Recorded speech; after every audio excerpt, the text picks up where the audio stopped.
అందరికీ వందనాలు. మీరు నిజమైన దేవుడు ఎవరు అనేది మీరు తెలుసుకున్నారు కదా.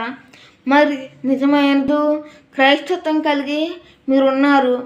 క్రైస్తవులై ఉండి కూడా మీరు నిజమైన దేవుని యందు ఎందుకు అంతలా విగ్రహ పూజల్లో నమస్కారాలు పెడతారు?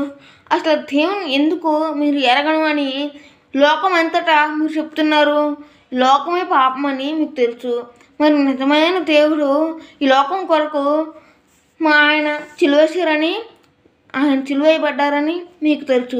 ఆయనను కూడా మీరెందుకు ఆయన ఎరగము అని అంటున్నారు? మీరు చాలాసార్లు కూడా అన్ని పండుగలలో కూడా మీరు ఆచరిస్తున్నారు. అంటే ఇది ఆయన మోసం చేస్తున్నట్లే కదా.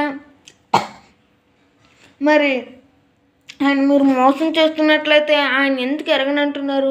మరి అదేవిధంగా పేతురు కూడా దేవుడు చెప్పిన ప్రకారం 3 మార్లు కూడా నేను దేవుణ్ణి ఎరగను, ఆయన ఎవరో నాకు తెలియదు, ఆయన నాకు తెలియదు అని ఇదే మాట.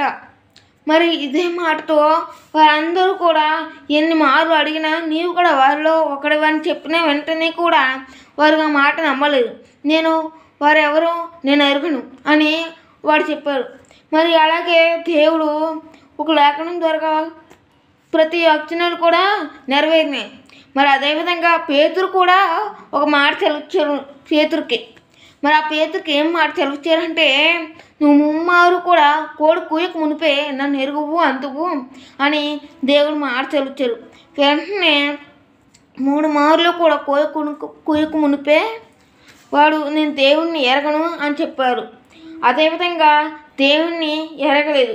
తర్వాత ఎప్పుడైతే